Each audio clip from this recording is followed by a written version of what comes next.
Hare Krishna, Krishna Krishna, Hare Hare, Hare Rama, Rama Rama, Hare Krishna, Krishna Krishna, Hare Hare, Hare Rama, Rama Rama, Hare Hare. Hare Krishna.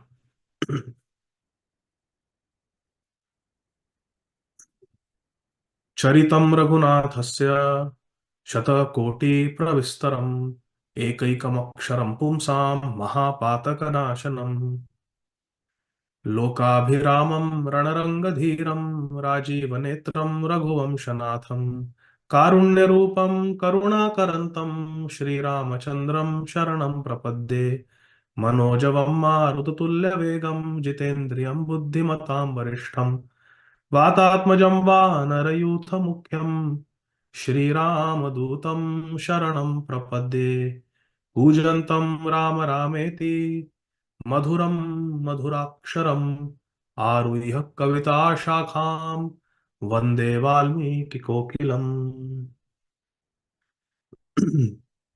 Hare Krishna, dear devotees.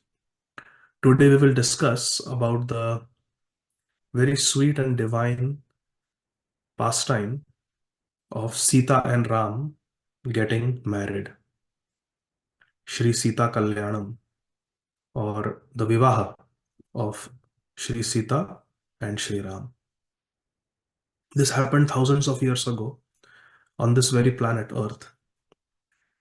And this is described very beautifully in the different renditions of the Ramayana.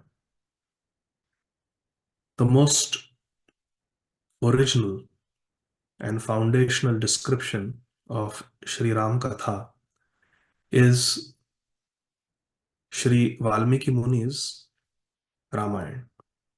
And we will be speaking from Shri Valmiki Ramayana today. There are other authentic, very sweet renditions of Shri Ramayana. For example, there is the Adhyatma Ramayana, which is attributed to Shri Vyasadeva himself. There is also a brief summary of Ramayana in the 9th canto of Srimad Bhagavatam. And very, very popular in North India is Goswami Tulsidas Ji's Shri Ramcharitmanas, which has over the generations brought thousands and thousands of faithful devotees to the path of Shri Ram Bhakti. So we offer our obeisances to all these great personalities who have given this world the nectar of Shri Ram Katha. In Shri Valmiki Ramayana, it is described the appearance of Ram, Lakshman, Bharat and Shatrughna as the sons of Maharaj Dashrath. Ram, Lakshman, Bharat and Shatrughna, they grew up in a very loving atmosphere in the palace of Maharaj Dashrath. He had three principal queens, Mother Kausalya, Kaikeyi, and Sumitra. Sumitra had two sons, Lakshman and Shatrughna. Kaikeyi's son was Bharat, and Mother Kausalya gave birth to Shri Ram. Sumitra's both sons devoted themselves as das, as servants. Sumitra had two sons, and both the sons did not have any ambition of becoming prominent, becoming powerful, or ascending the throne in any capacity. They had no desire.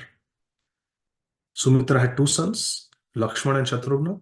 Lakshman from the beginning devoted his life to the exclusive service of Shri Ram. And Shatrughna devoted his life to the exclusive service of Bharat. Imagine there are three queens, and one queen has two sons who decide that we just want to be servants. How sweet is that? So these four brothers, they grew up in Ayodhya, much to the delight of all the Ayodhya Vasis, all the queens of Maharaj Dashrath, all the inhabitants of the capital city, Ayodhya. And when Ram was just a young teenager, the very powerful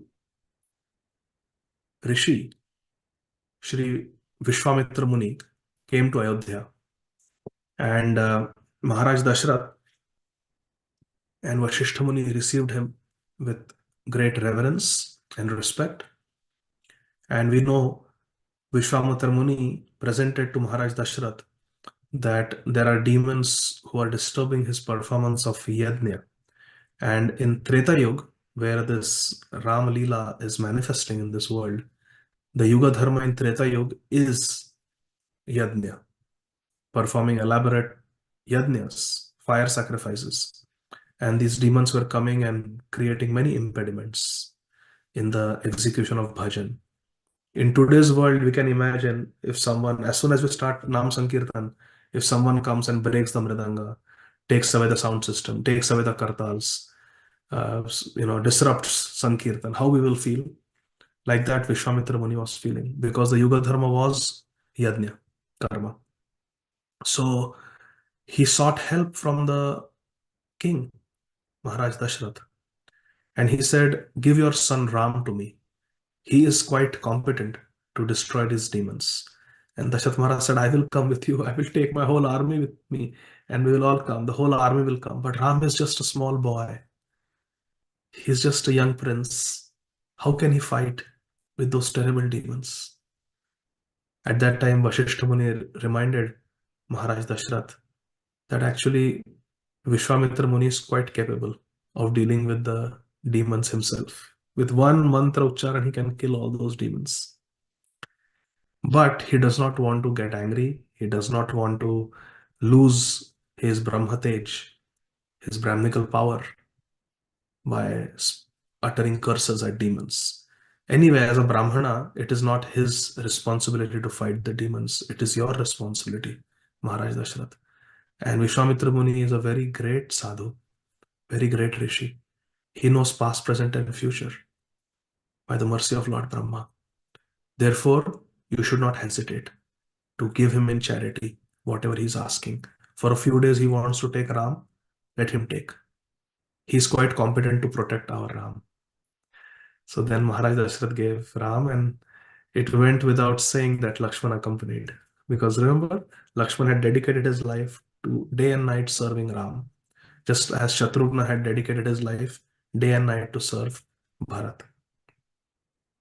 Therefore, it is said by our acharyas that Ram is the Supreme Personality of Godhead, and the other three brothers, Lakshman, Bharat, and Shatrughna, are also the Supreme Personality of Godhead. They are also Vishnu Murtis. However, all three of them are in Dasya Bhav. They are in the mood of being assistants, being servants to Sri Ram, who is Purna Purushottam. Lord Ramachandra is not some partial incarnation. He is the Supreme Personality of Godhead. Lord Ramachandra, very unique. He is the Supreme Personality of Godhead. Our acharyas have said that there are three forms of the Supreme Lord mentioned in Srimad Bhagavatam who are most important. Shri Krishna Chandra, Krishnastu Bhagavana Swayam, he is the original Supreme Personality of Godhead, and Lord Ramachandra and Lord Narasimha Dev. These three forms are most important forms of the Supreme Personality of Godhead. And Sri Chaitanya Mahaprabhu is not mentioned because he is a Channa avatar and he's Krishna himself. Jai Gaura Sei Krishna, Sei Jagannath. So these three incarnations, according to our acharyas, are most important for us to worship. Lord Shri Krishna, Shri Dasharathi Ram, and Shri Narasimha Dev.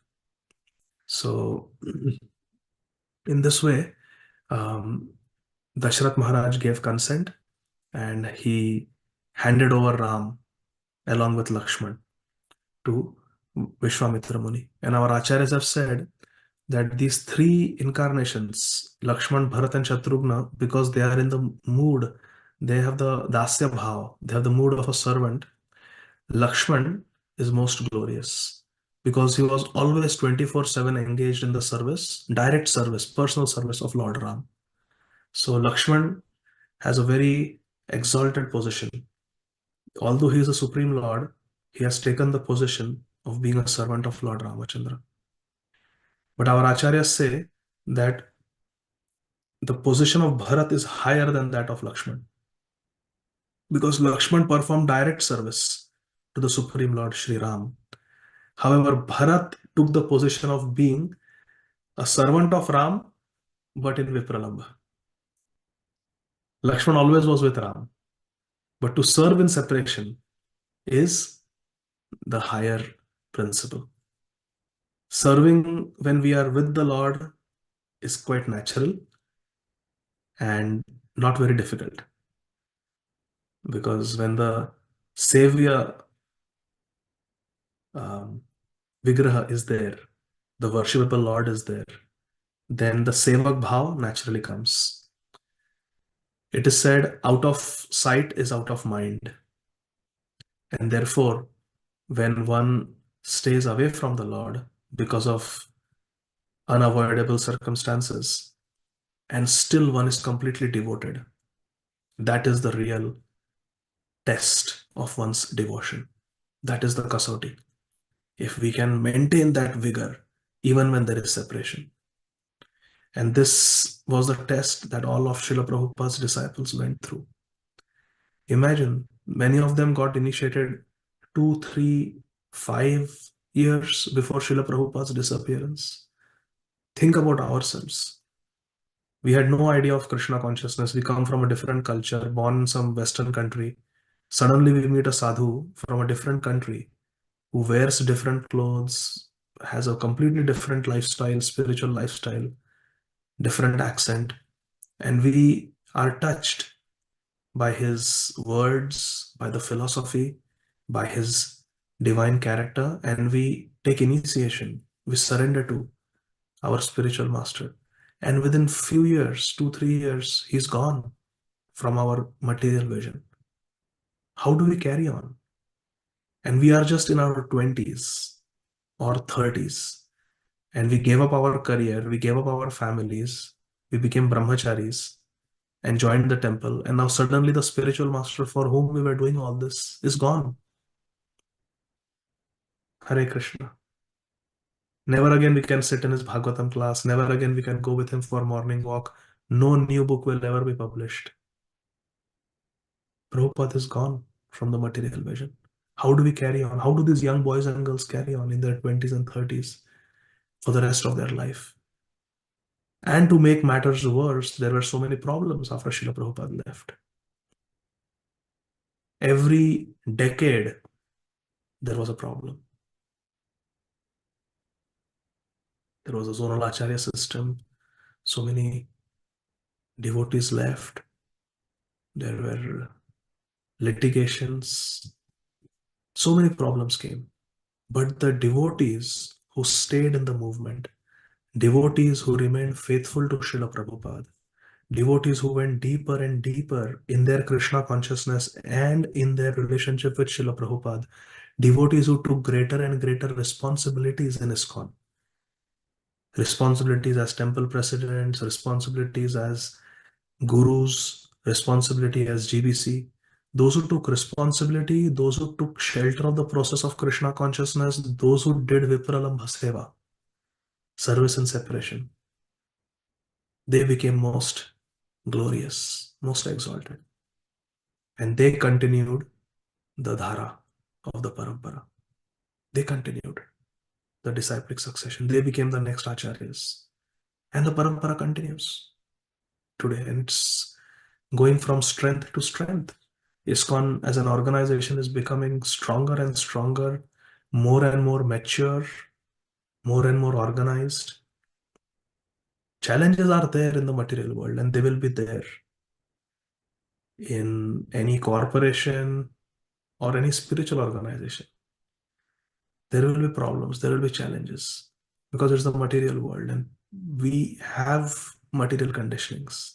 Even though we are spiritualists, even though we are on the path of spiritual progress, we bring our material baggage with us, and that creates contamination in the organization, and there will be problems from within and from without. But ISKCON as an organization, Sri Chaitanya Mahaprabhu's mission is growing in strength. It is becoming more and more popular. And the institution, ISKCON, is becoming more and more mature as time goes by. So this is very heartening to see. And this is because Srila Prabhupada's disciples, the sincere ones, all of them were sincere, but the more sincere ones, they did Vipralambha Seva. They remained faithful to Srila Prabhupada's teachings even when they had reasons to deviate. They maintained their enthusiasm even when there was justification to lose enthusiasm. And they maintained their faith even in the midst of so many challenges, tragedies, and reversals. So to serve one's object of service, to serve the Sevya Vigraha, the worshipable Lord, in separation, is the real test of devotion. Bharat Maharaj had every reason to forget Ram. 14 years is a long time when you are in power and you have absolute power. But to not get attached to the position of being a king of Ayodhya for even one day, forget one day, forget an hour, even for a moment, Bharat never considered himself the king. Shri Ram's Paduka are the king, and I am the Sevak. Lord Ramachandra slept on bare earth with just some little sheet of leaves that Lakshman would prepare for him during Vanvas. And Bharat slept on the bare ground, one level below Ram. Ram ate fruits and roots. Phala mula shinodanto tapaso brahmacharino putro dasharatha saito bhrataro Rama Lakshmano. Ram and Lakshman in Vanvas, they were practicing brahmacharya and they were eating phala mula, fruits and roots. But Bharat simply drank cow urine, some barley mixed in cow urine. He was doing everything more than Ram. He was more austere than Ram. How can a servant live a lifestyle more opulent than one's master? Is it possible? And Bharat did that. Lakshman also did that. Lord Ramachandra and Srimati Sītā Devi, at least they would take rest. Lakshman would stand guard even at night. He gave up sleep. So the Sevak always does more austerity than the master. And therefore, Srila Prabhupada many times would chastise the devotees for sleeping at night. So I am keeping awake at night. I am translating. How can you sleep? He would sometimes ring the bell. And what are the devotees doing? Get up. Chant. Read. To teach us this principle that a sevak should always be more austere than the master. So Bharat's position in terms of rasa, our acharyas have opined, is superior to that of Lakshman. Lakshman is most glorious, but Bharat is even more glorious because he did Vipralambha Seva. Lakshman did Seva in union, Bharat did Seva most of his life in separation. And our acharyas have said that the position of Shatrughna is the topmost. Even though his name comes last, always, Ram, Lakshman, Bharat, Shatrughna, but Shatrughna's position is most exalted. Shatrughna means one who kills the enemy. Shatru means enemy, Gna means to kill. Shatrughna means one who kills the enemy. And what is the enemy? The enemy is Pratishtha. And Shatrughna really killed this enemy because he was servant of the servant. Both the other brothers, Lakshman and Bharat, were servants. Ram is God, Bharat and Lakshmana are servants, but Shatrughna is the only one who is Dasanudas. He is servant of Bharat, who is servant of Ram. Aham hare tava padaikamola dasanudaso bhavitami bhuya manah smareta supater gunamste grinitava karma karotu kaya. Srimad Bhagavatam teaches us, sixth canto. Our Vritrasur Maharaj gives us this very beautiful prayer, which Sri Chaitanya Mahaprabhu expanded upon. Gopi Bhartur Pada Kamalayar Dasa Dasanudas. It comes from Bhagavatam. Aham Hare Tava Padai Kamula. Our greatest problem is what? Aham. Ahankar. Karta aham iti manyate. Ahankar vimodhatma. We consider ourselves very great. We consider ourselves the doer. Janasya mohoyam aham mameti. This aham, ahankar, instead of doing Krishna Jai Jaikar, we do ahankar. Is the greatest enemy for a sadhak. All the other anarthas like lust, anger, greed, they rest on the foundation of ahankar. If there is no ahankar, there is no lust. Lust means I want to enjoy. Who? Who is the I? That is ahankar. I want more is greed. But if there is no ahankar, there is no greed. Ahankar means I am this material body and I want to enjoy with this material body. This is the foundation of all other sins, all other ahankars. Lust, anger, greed cannot exist. Envy cannot exist if there is no ahankar. So the most difficult anartha to overcome is ahankar. It is not envy or lust. Ahankar. It is the foundation. It is the father of all vices. Ahankar. And therefore, Sri Vritrasur Maharaj teaches us aham. He begins the prayers, his 4 prayers, Chatushloki of the 6th canto. He begins with aham. Aham. अरे ये कैसी prayer है? Starting only with aham? No. To destroy aham means, to destroy the false ego means to be established in true ego. And what is a true ego? Jivera Swarup hai Krishnera Nitya Das. But in the Gaudiya Sampradaya, it is Krishner Daser Anudas. Therefore, Sri Vritrasur Maharaj teaches us that aham is the false ego. To make it true ego, when will I become? Aham Hare, oh Hari, I want to become the servant of the servant, Padaika Mula, of your 2 lotus feet. I want to become the servant of the servant. Bhavita Bhu means when will I become? He's praying.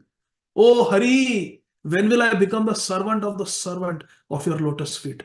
When will Manah Smare Tasu Pater Gunamste? Oh Radhapati, oh Gopinath, oh Vrajpati, Krishna. When will I, with my mind, remember you, think of you all the time? Manah Smare Tasu Pater Gunamste.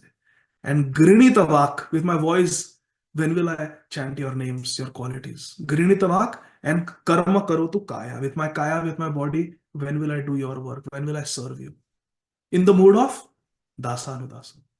Aham Hare Tava Padaika Mula Dasanudasa. So therefore, Shatrughna is the greatest because he is Dasanudas, Hari Dasanudas. So Ram and Lakshman were taken by Shri Vishwamitra Muni, and the beautiful pastime took place where Lord Ramachandra killed and punished the demons, creating havoc in the Yajna-shala of Shri Vishwamitra Muni and his followers. Thereafter, Shri Vishwamitra Muni took Ram and Lakshman northeast. They first from Ayodhya traveled north, and then they went northeast towards Mithila, where the king of Mithila was Sri Janak Maharaj. They took Ram and Lakshman over there, and they had to cross the Ganga. So one evening they reached the banks of Ganga when the sun was still shining. And Sri Valmiki Ramayana describes that the Ganga, because the sun was there, Vishwamitra Muni, Ram and Lakshman are here, the sun is there, and the Ganga is flowing like this. It looked, by the sun rays shining on the shimmering waves of Ganga, it looked as if Ganga is a streak of pure gold. the sunlight, streak of pure gold. And Vishwamitra Muni told Ram and Lakshman, this is Shri Ganga Devi.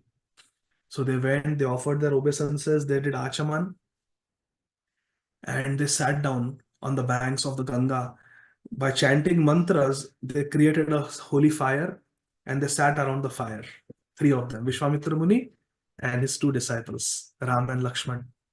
And Shri Ram inquired from Shri Vishwamitra Muni that, O Munivar, please tell me the story of Gangaji. How did Shri Ganga come on this earth planet? I have heard that she flows in the heavens also, Akash Ganga. And I have heard that she even goes down to Patal Lok to purify. So can you please tell me the story of Gangaji? And Vishwamitra Muni in great detail told the story of Mother Ganga. And it is described in Valmiki Ramayana. Just like it is described in Srimad Bhagavatam, it is described in great details by Shri Valmiki Muni, by Shri Vishwamitra Muni to Ram and Lakshman, as described by Shri Valmiki Muni. So after hearing the glories of Mother Ganga, Ram and Lakshman, the narration was so mesmerizing, it was so breathtaking that Ram and Lakshman told Vishwamitra Muni that, Munivar, please keep telling us stories about different sadhus, different rishis, different devotees, Gangaji. We just want to hear Shivji. We want to hear their stories. Please keep telling us. And the whole night passed.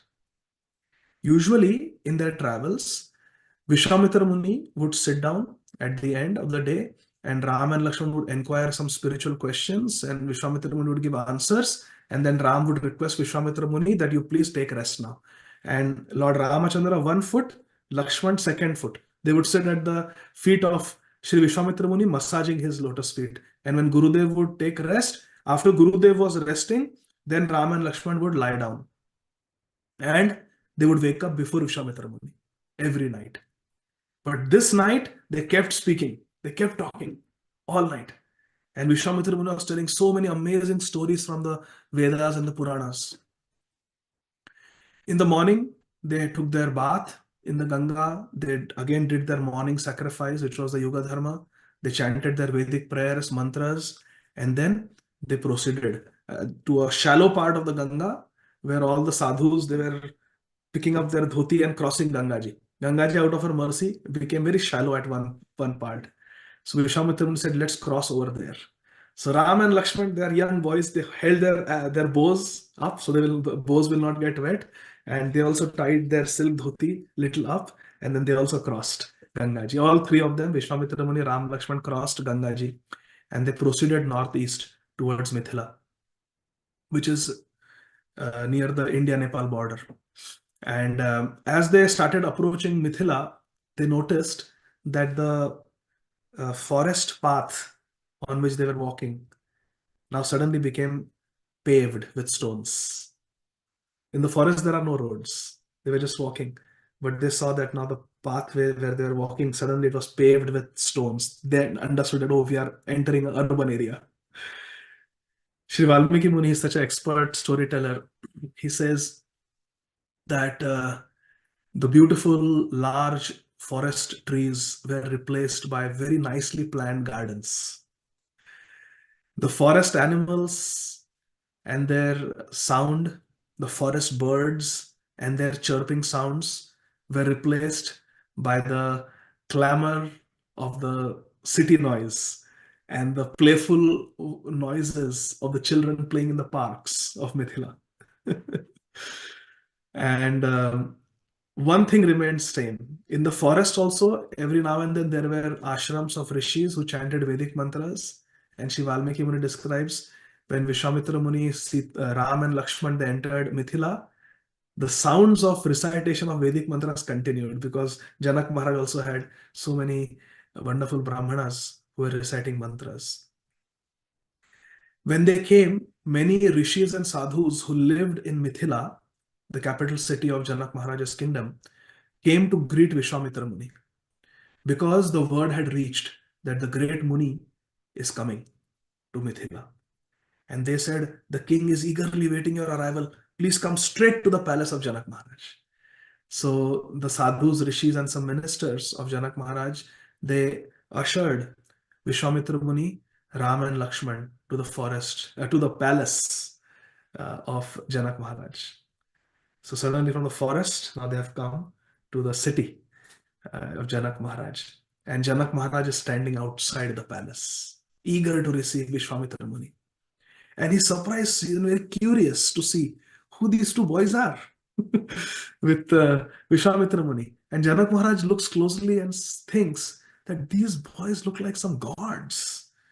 They are dressed like they are some Kshatriya princes, but they have the effulgence of the gods. Who I wonder who they are. And they look very grave and very powerful, yet very gentle, very well behaved, and very obedient to their guru. So Janak Maharaj was thinking like this as he welcomed Vishwamitra Muni inside the palace. Vishwamitra Muni was given the throne to sit on, the golden throne. And Janak Maharaj personally, with very fragrant, pure water, bathed the lotus feet of Vishwamitra Muni and massaged them and took the Charanamrit and sprinkled it upon his head, on the heads of all his ministers and family members. Then when Vishwamitra Muni was very nicely welcomed by Janak Maharaj and offered Charan Seva and also Arati, Janak Maharaj requested Vishwamitra Muni and Ram and Lakshman to sit. And Vishwamitra Muni decided to sit on the ground. So Janak Maharaj gave a very soft silk asan, 3 asans for all 3 of them to sit. So they sat and Janak Maharaj also sat on the floor with them. Then there were very low tables made of pure ivory. And 3 tables were placed in front of Vishwamitra Muni, Ram and Lakshman. Because they were sitting on the ground, they were low tables. On them, golden plates were placed. And then Janak Maharaj personally served very nice food, prasad, that had been cooked in pure ghee to Vishwamitra Muni, Ram and Lakshman. And Ramayana describes that all 3 of them ate heartily. They had been traveling through the forest for so many days, they were tired, and they ate heartily. And Janak Maharaj's great joy was to give them more, serve them more. After eating to their full satisfaction, Janak Maharaj inquired from Vishwamitra Muni that, "O Munivar, it is my great good fortune that you have come to my kingdom. Darshane pavitra karo, ei tomar gun." Great devotees like yourself, wherever you go, tirthi kurvante tirthani. You make places of pilgrimage simply by being there. So I'm very grateful that you have come to my kingdom. Today my family, my kingdom, everything has become successful because you have come and given us a chance to offer you some hospitality. This palace belongs to you, and it would be my great pleasure if you stayed in my palace tonight. But I have one question. I want to know who these 2 boys are. Please tell me in detail. So Vishwamitra Muni, very happy that he had been received so graciously, so respectfully, according to the Vedic customs, by this great Mahajan, Shri Janak Maharaj, one of the 12 Mahajans. Vishwamitra Muni was most pleased to give the full background story of Ram and Lakshman. He started from the greatness of Maharaj Dashrath and how these 4 brothers were there and how the demons were creating disturbance in the Yajna-shala of Vishwamitra Muni and how he went to the king for help, and Dashrath Maharaj gave his sons. They came and they punished and killed the demons. So after giving this Ram Katha to Janak Maharaj was very pleased. At this time, the sun was about to set and it was time for Janak Maharaj to do his Gayatri. So Janak Maharaj, just see, Janak Maharaj spent so much time with them, but when it was time for his bhajan, Valmiki Ramayana describes, he folded his hands and he said, "O Munivar, I beg permission from you. It is now time for my evening seva. So you take rest, you stay in the palace, and whatever you need to tell us, we are at your disposal, we are at your service, but please give me permission so I can go and do my sadhana." It was so beautiful. So then Vishwamitra Muni says yes, and then Janak Maharaj leaves and he does his evening sadhana Now, next day morning, early morning, Janak Maharaj, after performing his morning sadhana, he's ready in the service of Vishwamitra Muni. And he comes to Vishwamitra Muni and says, "O Munivar, please tell me what service I can do for you today." So, when Janak Maharaj says like this to Vishwamitra Muni says, "We would like to see the bow of Lord Shiva that you keep in your palace."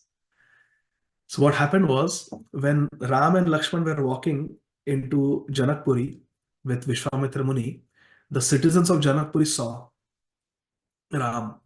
And as soon as they saw Ram, they had such pure hearts that they said that our Sita ji, our Janaki, must marry this Ram only.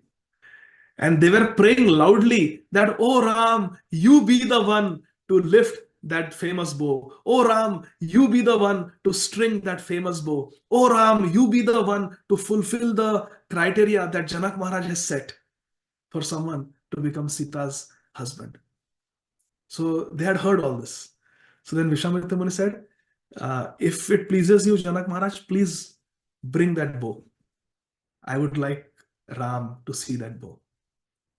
Janak Maharaj also, since the time he had seen Ram, in his heart he was praying that, "I wish he becomes my son-in-law. I wish he becomes my son-in-law. I cannot think of anyone who is qualified to marry Janaki other than this young prince. Look how beautiful he is. Look how well formed each and every limb of his body is. Soft and curly hair, just like my Janaki's. Beautiful Kamala Lochan, beautiful his lotus eyes, just like my Janaki." He was comparing everything to Janaki. But in Janak Maharaj's heart, he was still thinking that my Janaki is more qualified than Ram. You know why? Janak Maharaj was thinking that Ram had a birth from a mother, but my Janaki, she was divine. She didn't have a birth from a human being. So in all criteria, they are well matched, but then my Janaki wins. She is more qualified than Ram because she didn't have a human birth. She just came in the burrow in the when the Yajna was being plowed. So this was Janak Maharaj's fatherly heart. Similarly, we Gaudiya Vaishnavas, we know we know that just like Ram and Sita, our Radha and Krishna are they are well matched. They are made for each other. But still, हमारी माई Shama Ji को राज.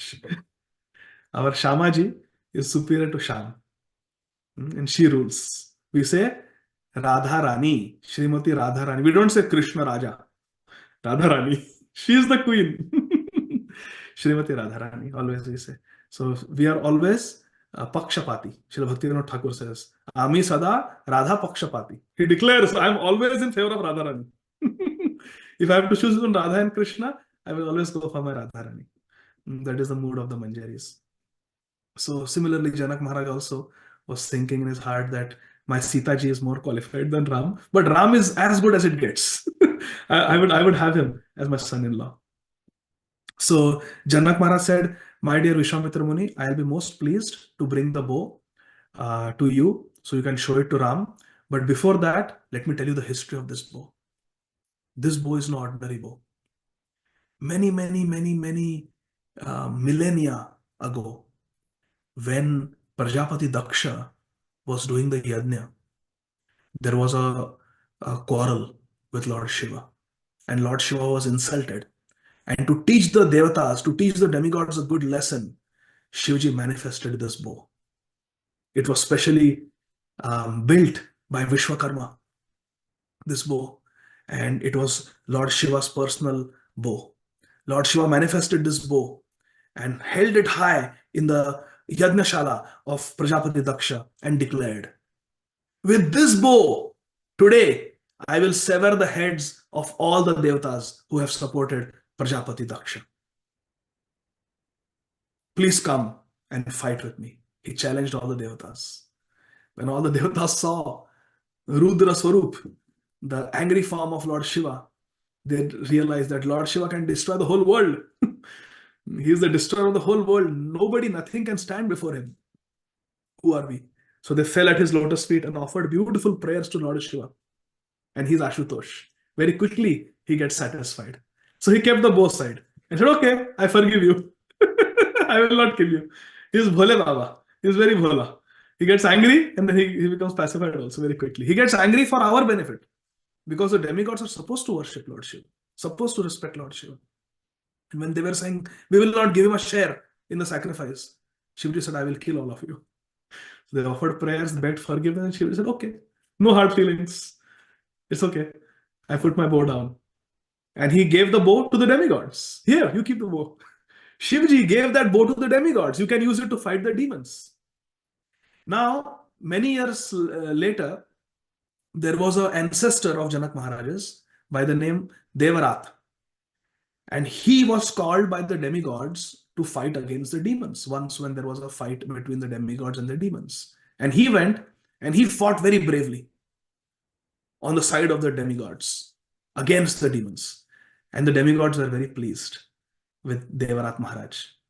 And they, as a gift, gave him the Shiv Dhanush. They said, you cannot pick it up and you cannot use it. Even we cannot use it. Only Shivji can use it. It's so powerful. But this Dhanush, Shiv Dhanush, is non-different from Shivji. So you keep it in your kingdom, worship it, and all auspiciousness will come upon you. So Devarat Maharaj brought that Shiv Dhanush to Janakpuri. And since then, Janak Maharaj is telling the story to Vishwamitra Muni and Rama and Lakshman. Since then, that Dhanush is with me. Different versions of Ramayana say different things, but hundreds of men were required to simply push the huge cart on which the Shiv Dhanush was kept. It was kept on a big cart with wheels, and wheels are easy to push. But just to push that cart on which the Shiv Dhanush was kept, it took hundreds and hundreds of strong bodybuilder men to do it.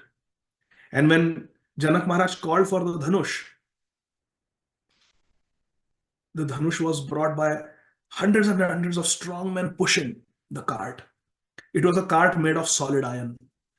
And on top of the cart, there was a solid iron box where the huge bow of Lord Shiva was kept. And it was locked. So it was brought. And then Vishwamitra Muni said, can we have darshan of this bow? And Janak Maharaj said, yes, you can, you may. I will certainly be happy to give you darshan. But before that, there's another story I want to tell you. Many, many years ago, when Janaki appeared in our family, in the Yajna-shala, she appeared and I raised her as my daughter, Shripad Narad Muni came to Janakpuri. And he did the kundali of Sītā ji. And he looked at the chart and she said, oh, she is Lakshmi. Her eternal husband is Lord Vishnu. Only Vishnu can marry her. This was the prediction of Narad Muni. Now, when I heard this prediction that only Vishnu can marry, I thought, how do I make sure that only Vishnu marries? So then I thought that I should put a condition that anyone who can pick up the Shiv Dhanush and string it will be the husband of my daughter Sītā. Because I know that no human being, no Rakshas, no Devata can do this. Because Shivji is Mahadev. Sab Devo ke Dev hai, Mahadev, Shivji. So no demigod, no Rakshas, and no human being can string this bow. Only Shivji can string it. And Shivji is not coming because Shivji is married to Mother Parvati. So the only other person who can do this feat is Lord Vishnu. And therefore I made the condition that anybody who can lift up this bow and string it will be the husband of my daughter Sītā.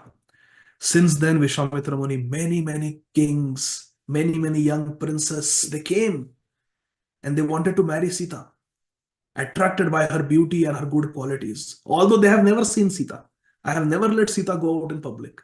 But simply by hearing about her good qualities and her beauty, they came here hoping that they could marry her. I have to tell you, Vishwamitra Muni, what to speak of picking up the bow, they could not even bear to look at the bow.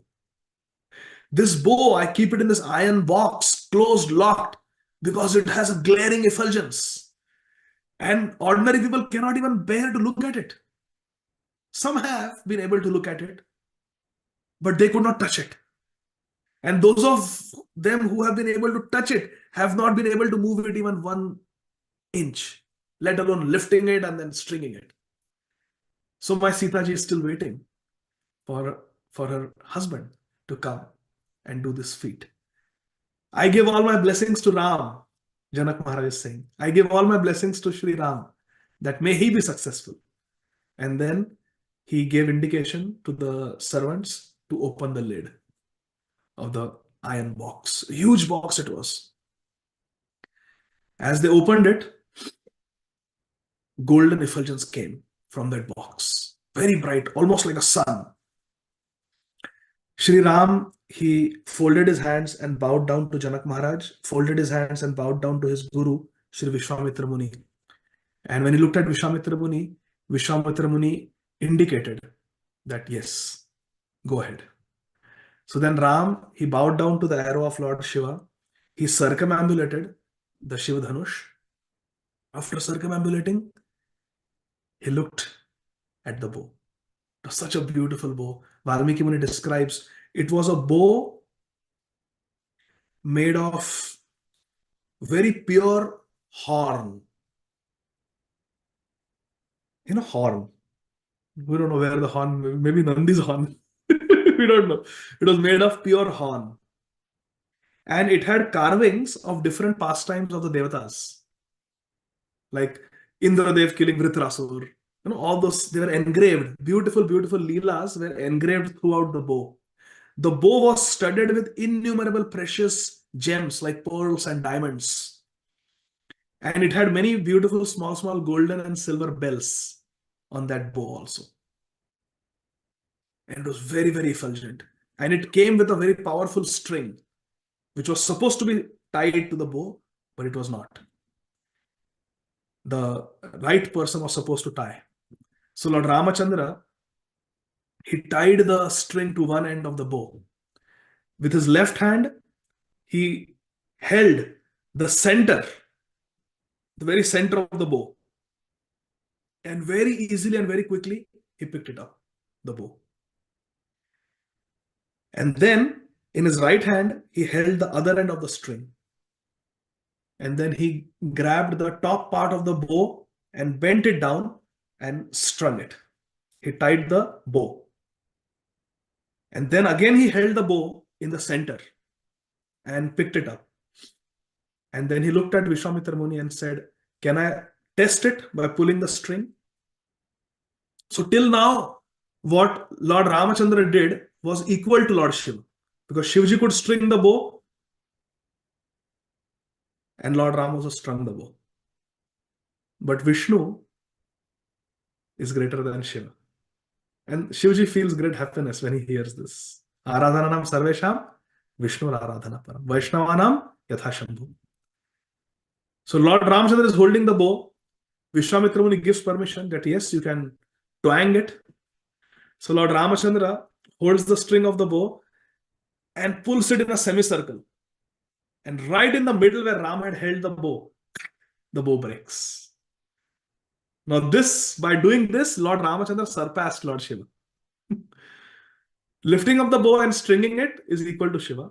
But to break it in just one pull, that was only Lord Vishnu can do. So he did that and thereby established that he is Lord Vishnu. He is the Supreme Lord. Lord Ramachandra is the Supreme Lord. Now the great tumultuous sound that happened when the Shiv Dhanush broke into two pieces, it made everyone lose their consciousness, except Vishwamitra Muni and Janak Maharaj. Everybody else, all the ministers, all the soldiers, they all lost their consciousness and they fell down, unconscious. It is said that Sītā ji was watching all this from the balcony. Of course, nothing happened to Sītā ji, but she was holding the Varamala. She was holding the marriage garland in her hand, praying that Ram is able to accomplish this feat of stringing the Shiv Dhanush. And as Valmiki Muni describes, as Ram had lifted the bow out of the box, Sita ji was having palpitations in anticipation. Now what? Now what will happen? I hope he doesn't drop the bow. I hope he's successful in bending the bow and tying the string. She was praying and praying and praying. Her hands were trembling and her heart was palpitating in anticipation and in joy. And as soon as Lord Ramachandra broke the bow, Sita ji was unable to contain her ecstasy. And she erupted in joy, but nobody saw because everyone else had fainted.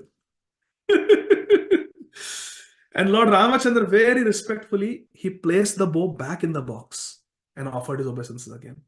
There was no pride in Lord Ramachandra. Very respectfully kept the bow back inside and folded his hands. Actually, it was Shivaji's way of telling Janak Maharaj that, see, I am going to break. This is your daughter's husband. So Sita ji came down and stood behind her father, behind Janak Maharaj. And Janak Maharaj was so ecstatic to see that Ram had succeeded in accomplishing what no one else could do. And he told Vishwamitra Muni that I accept Ram as my son-in-law. And then he indicated to Sita ji. And Sita ji went and placed the garland around Lord Ramachandra's neck.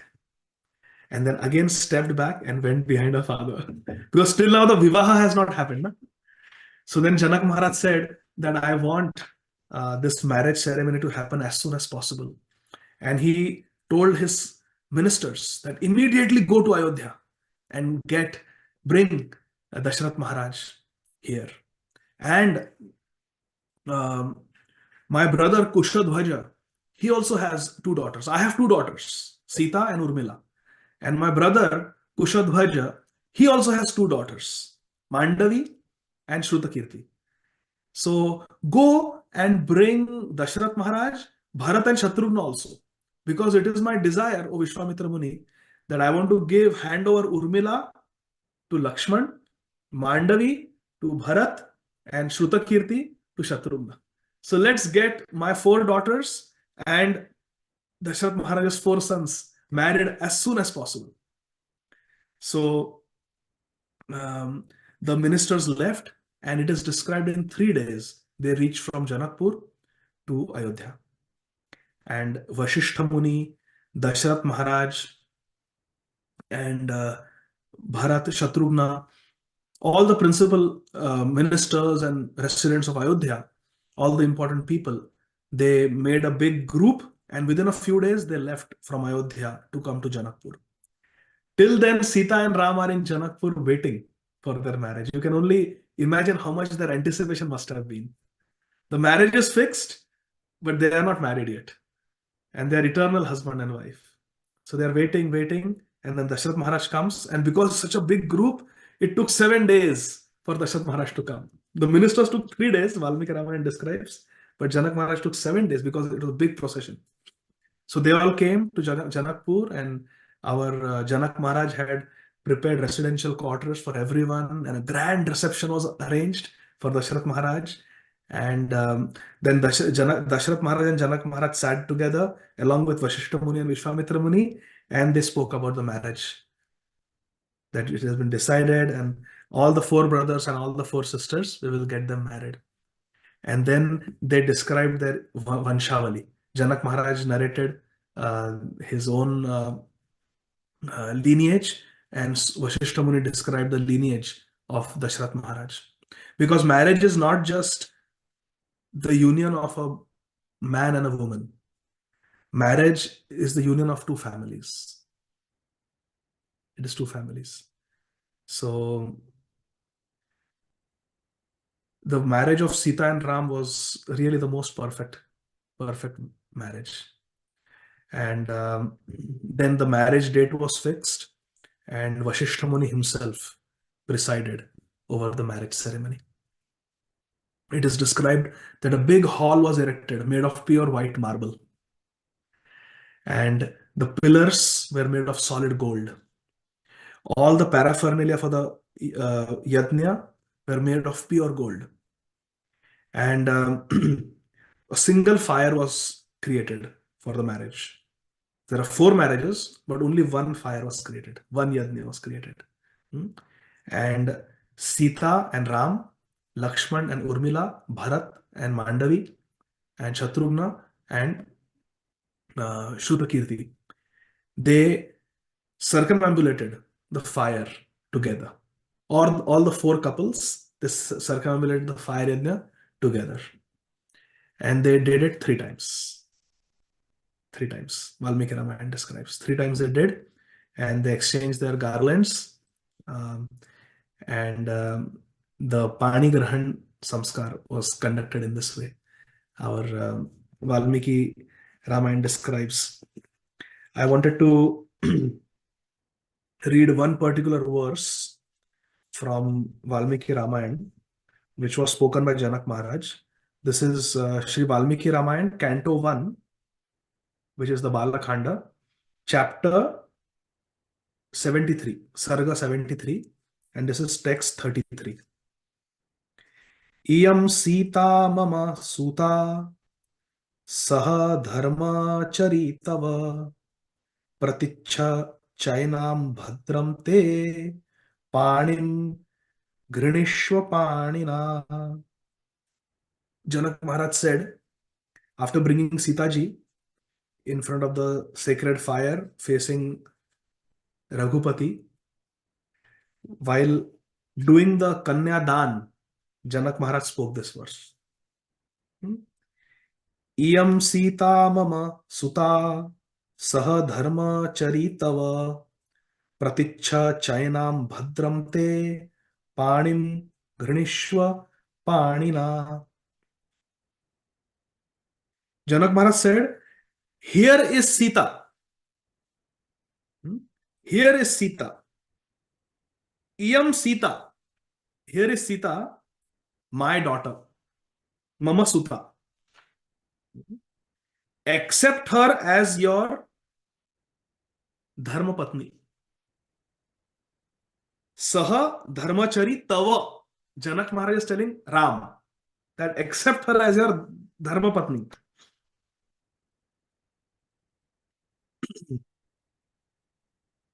Pratichha chainam bhadram te. May there be all auspiciousness for you. May she bring all auspiciousness to you. And te panim grinishva panina. With your hand, you hold her hand. Janak Maharaj is saying. So, our Shri Sampradaya Acharya, Shri Govindaraj, in the line of Shripad Ramanujacharya, has written a tika on this verse. He goes into ecstasy reading this verse. So he has written a very beautiful tika.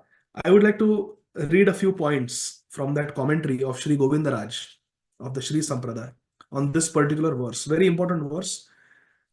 Shri Valmiki Ramayana 1.73.33.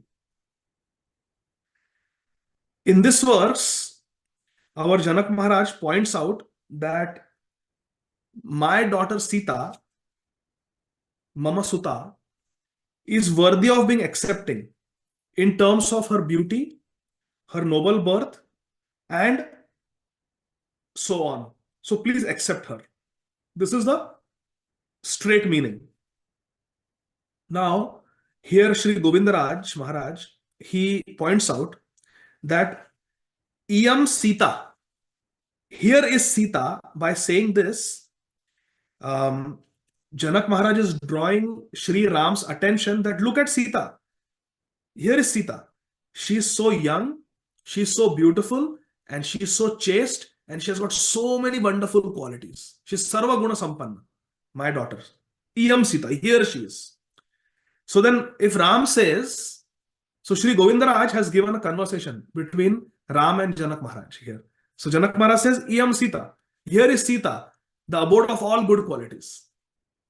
So Ram says, okay, good qualities are okay, important, but good qualities are not everything. I want someone, because it's not just a marriage between me and her, it's a marriage between 2 families, 2 dynasties. So I want someone who also has a very noble birth. Someone who is born in a Mahajan family. So Janak Maharaj says, Mama Suta, she is my daughter. She comes in my family. I am a Mahajan. So she has a very noble birth also. Then, um, um, next is Saha Dharmachari Tava, that she will be your accomplice in all the Dharma Kriya, all the puja, all the yajnas that you will do, Ram. She will be your partner. So by this, Janak Maharaj is indicating to Ram, Ram, I know that your father Dashrath was not getting any children. He was not getting any sons. And therefore he got the Rishashinga Rishi and did that yajna. And as yajna fal, you were born, you appeared. I know all that you appeared from the womb of Kausalya, Kausalya Nandan Ram. But let me tell you, even I have done many, many austerities. I have done more austerities than your father, Dashrath. He says that Dashrath Maharaj did austerities to get you as a son. I, Janak Maharaj, I did austerities to get Sita as my daughter. I was doing that big yajna and I also got her as yajna fal. But you had a uterine birth. My Sita had a non-uterine birth. She was not born like a mortal. She appeared directly in the yajna shali, directly came from Mother Earth, who is very pure. And my dear Ram, let me tell you, your father Dashrath only did tapasya to get you as the son. I did tapasya to get Sita as my daughter, and I did tapasya to get you as my son-in-law also. Therefore, Dharmachari, that she will be with you in all the Dharma Kriya, because we are very dharmic people. Your father only did tapasya to get you as son, but I did tapasya to get her as daughter, and then to get you as my son-in-law. I'm always praying, always doing tapasya. So therefore, she'll be Saha Dharma Charitama. She'll participate with you in all the Dharma Kriya. Also, another reflection, another realization that Sri Govindaraji gives here is that what if Ram says, here in the first phrase, that Iyam Sita, here is Sita who is very beautiful.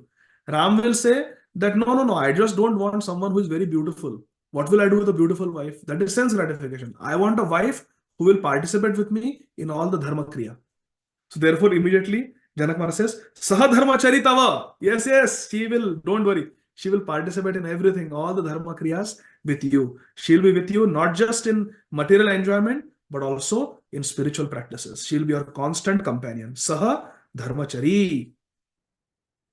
So, in this way, very beautiful tika has been made by our Acharya, Shri Govindaraj, in this connection. And in this way, the Sītā Kalyāṇaṁ took place. The description is quite elaborate, but we are already 8 minutes over. I also wanted to describe the advent of Sita and Ram into Ayodhya, their journey, their meeting Parshuramji on the way, and how Ramchandra became Jamajagnajit, who won over the son of Jamadagni, Maharaj Shri Parshuramji Bhagwan.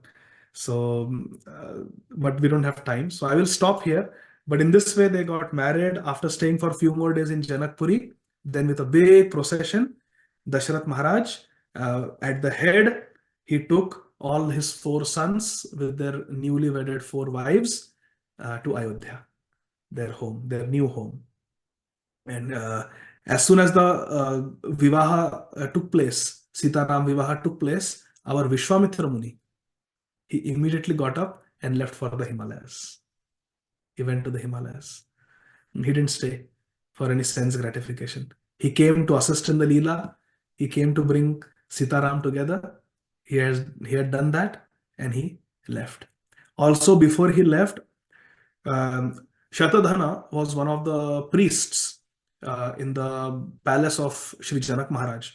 And he came, and when Vishwamitra Muni, Ram and Lakshman were sitting, he started describing the story of Vishwamitra Muni.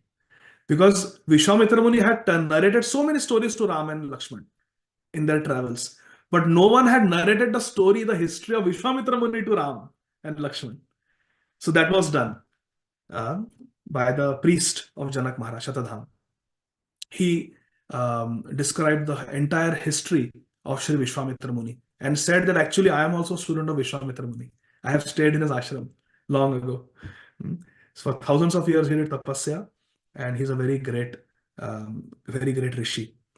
And Valmiki Muni describes that when Shatadhana was describing the glories of Vishwamitra Muni in his presence to Ram and Lakshman, Vishwamitra Muni's eyes were closed and he was constantly meditating on Sri Ram.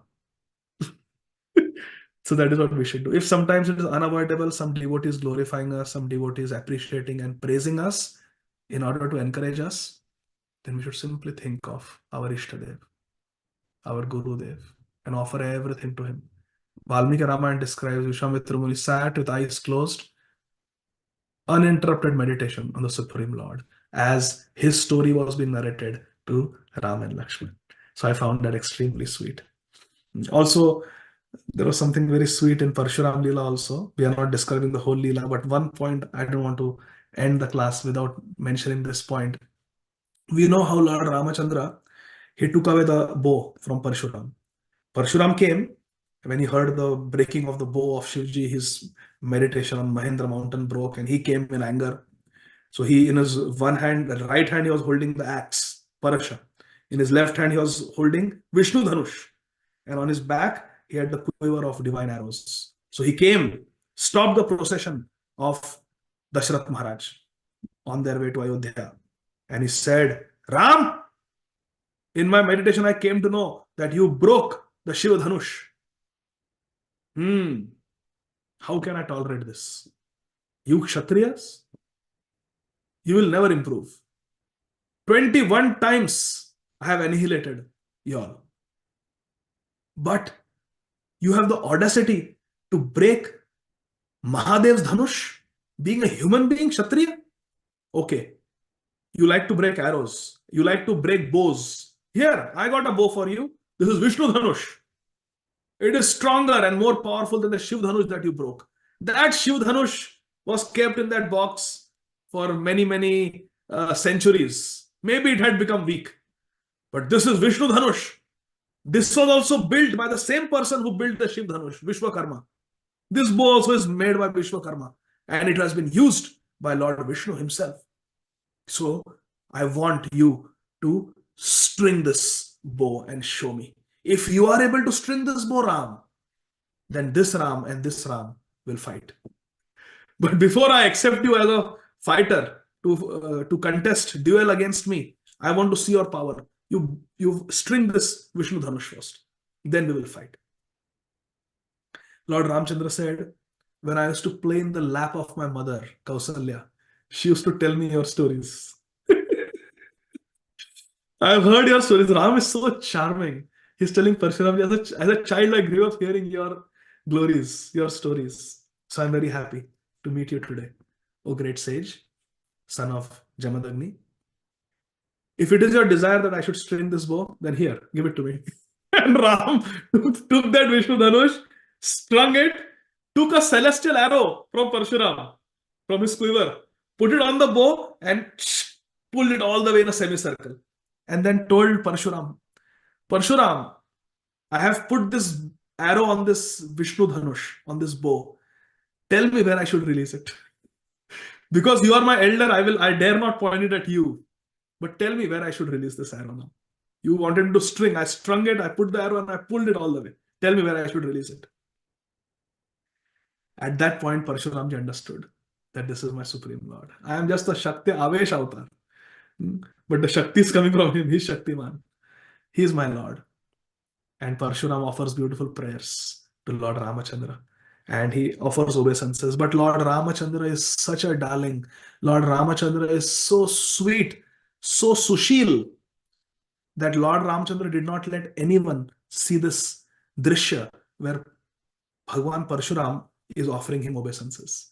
When Parshuram came and he challenged Ram, everyone, including Dashrath Maharaj, they became so overwhelmed that they all fainted in fear. That just now the wedding has happened, now Parshuram will kill Ram. And in that anxiety, they all became fearful and they murchit ho gaye. They were all passed out. Only Vasishtha Muni was standing. Everybody else, all the soldiers, all the ministers, including Dashrath Maharaj, they all became unconscious and they could not see this. So when Lord Ramachandra asked Parshuram, where should I release this arrow? Tell me. Parshuramji offered beautiful prayers to Sri Ram, glorifying him as the Supreme Lord, glorifying him as the source of his very strength. And then Parshuram spoke to Lord Ramchandra and said, my dear Sri Ramachandra, release this arrow at my false ego. Release this arrow at my pride. Destroy my ahankar. Destroy my pride. Destroy my anger with this arrow. I'm saying this, Lord Ramchandra released the arrow and Parshuram wahan se antardhana ho gaye. Parshuramji also disappeared from that place. He went back to his mountain dwelling to continue with his tapasya, but now completely humbled. And after that, Parshuramji never picked up any weapons. Therefore, Lord Ramchandra is called Jama Jagna Jit, one who won over Parshuram, one who defeated Parshuram. Huh? And when Parshuram was gone, Dashrath Maharaj, all the ministers, soldiers, they came back to their external consciousness. They asked Vashishta Muni, what happened? What happened? What happened? And Lord Ramchandra said, Pitaji, my dear father, don't worry. I was able to pacify Parshuramji. And he went. But Lord Ramchandra did not let anyone see how he defeated Parshuramji. So this is our Ram. Very humble, very sweet, very gentle, and always the protector, kind protector of all the devotees. Shri Sītāram ji ki jai. Nitai Gaur Hari Bol. Jai Jai Shri Radhe Shyam. Thank you very much, dear devotees. Hare Krishna. Jai Srila Prabhupada. Hare Krishna, Prabhuji. Thank you so much for the very, very, very wonderful class. Prabhuji, do you have time for questions? Maybe we can take 2 questions because 2 hands are raised. Yes, Prabhuji. Thank you so much for the very wonderful class, starting from, the birth of Lord Ram up to, him going to the forest with Vishwamitra Muni and ending with the suite of Parashuram. So thank you so much, Prabhuji. So Divya Mataji, please go ahead with your question. Hare Krishna, Prabhuji. Hare Krishna. I had a question about this one very famous chopai of Ramcharitamanas. And if you can explain the translation, it's Mangala Bhavana, Mangala Hari, Dravahu Sudarshanata Ajira Bihari. I hear it all the time, but I don't know what it means. I can I can share it in the group because I'll also get the lyrics and I can share it with you. Or if you're on the WhatsApp group, I can share it with Priti Vilasini Mataji and she can share it in the group. If you speak it slowly, then I can try to translate also. Mangala Bhavana means Shri Ramachandra is the abode of all divine auspiciousness. Amangala Hari means he Sarva Amangala Hare iti Hari. Sri Chaitanya Charitamrita also describes that Lord Ramachandra is the destroyer of all inauspiciousness in the life of the devotee. He is the source of all auspiciousness. He is the abode of all auspiciousness, Mangala Bhavana, Amangala Hari, and he is a destroyer of all inauspiciousness in our life. Bhajahu Dashrata Sutta. He is I worship the son of Shri Dashrath Maharaj. Achira Bihari. I think that means that he is the eternal Supreme Lord who performs pastimes with his devotees, Bihari. He always eternally performing pastimes with his devotees. But I'll have to see the exact chaupai to be able to. Is that okay, Mataji? Divya Mataji?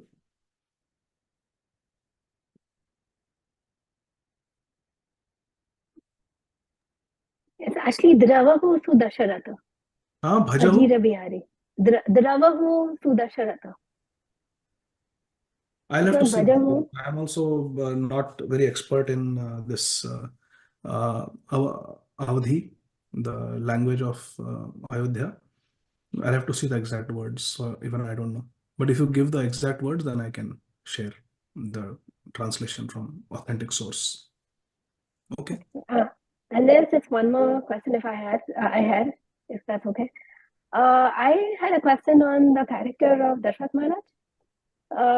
The shlok that we read in Bhagavad Gita, Sadhu Samdarshana, And as per Valmiki Ramayana, it says that Kaushalya was kind of neglected. He always favored Kekai because she was more beautiful. So, I mean, he's the father of Ramchandra. So, how was he showing favoritism among his queens? So, Shri Dashrath Maharaj is a pure devotee, and Kausalya was the principal queen of Maharaj Dashrath, and Kaikeyi was the youngest and the most beautiful wife of Maharaj Dashrath.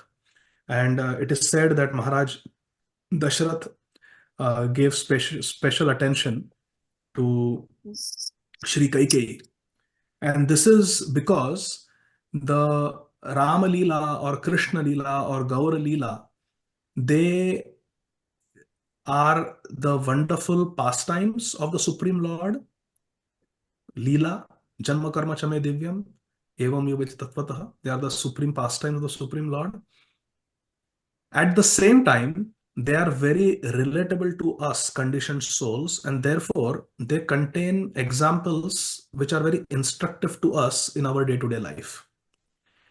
If everybody in Krishna Leela, Ram Leela, Gaur Leela are just pure devotees, manifesting no weaknesses, then what lessons can we learn from them?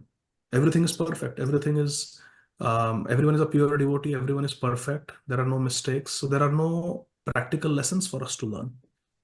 But in the divine pastimes, we see pure devotees who are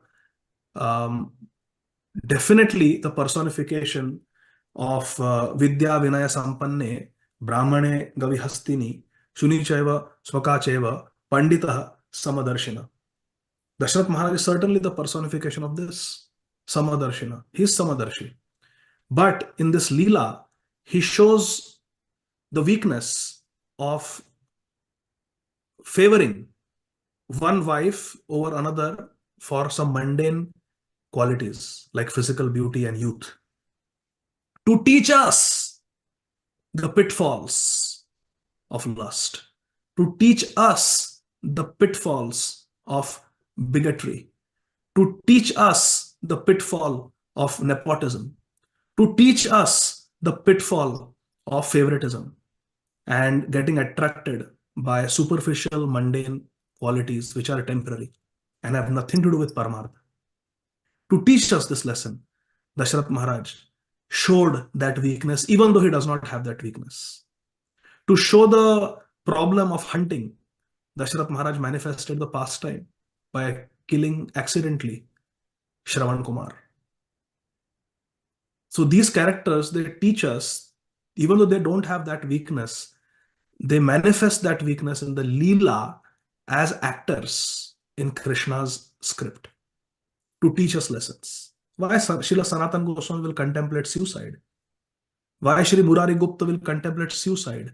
Both of them are pure devotees. Shri Murari Gupta is Hanumanji. Shri Sanatana Goswami is Lavanga Manjari. We know that committing suicide is adharmic. It is against the principles of religion. Then why someone like Sanatana Goswami will actually contemplate? He had a full plan in place. He didn't just have suicidal ideations, as we say in the medical terminology, but he had a plan. I will throw myself under the giant wheel of Jagannath's Rath and I will give up my body. Murari Gupta kept a knife to slit his throat. They all had plans. Now, Murari Gupta is not suicidal, and Sri Sanatana Goswami is certainly not suicidal. But they manifested that weakness so that we can derive this very practical, glaring example as an instruction that we should never contemplate suicide. No matter how difficult the situation is, committing suicide is always wrong because we are taking the position of Krishna by ending a life. We don't have a right. Krishna is Vidhata. Krishna decides when we take birth and when we die. Maro bhi rakho bhi jo ichha tohar. Nitya dasa prati tua adhikar. That is a Siddhanta. So all these pastimes are there, but they are simply weaknesses shown by these Ragatmika Bhaktas, these Nitya Bhaktas like Srila Sanatana Goswami, for example, to teach us lessons that are very relatable, very relevant to us. If everything is about Manjari Bhav, everything is about the Nikunja Leela, we cannot even relate to that in our present conditioned state. So Ram Leela, Gaur Leela, Krishna Leela, there are many examples of the Nitya Siddha Bhaktas like Dasharath Maharaj apparently showing some weakness, but that is simply to teach us. Even Lord Ramachandra showed weakness to teach us. When he saw Jatayu, his wings cut off, lying in a pool of blood, his body completely maimed by the unforgiving attacks of Ravan, and Sītā ji nowhere in sight, Lord Ramachandra came to the preliminary conclusion that Jatayu had eaten up Sītā ji. And he drew an arrow and pointed it at Jatayu, that you vulture, you took advantage when I was not there, when Lakshman was not there, and you were so hungry that you ate up my Sītā. Wait, I will dispatch you to the abode of Yamraj just now. Lord Ramachandra also showed this weakness in Sri Valmiki Ramayana. Why? To teach us the lesson that we should not jump to conclusion just based on prima facie evidence. We must investigate. We must communicate in order to understand what really happened. Just looking at superficial things, we should not jump to conclusions. To teach this Siddhanta, to teach this important lesson, Lord Ramachandra also manifested a weakness. So the different characters in Ram Leela, Krishna Leela, Gaur Leela, even though they are Nitya Siddha perfect devotees, they manifest certain weaknesses simply to teach us lessons out of mercy upon us, because we need to hear them. Is that okay, Divya Mataji?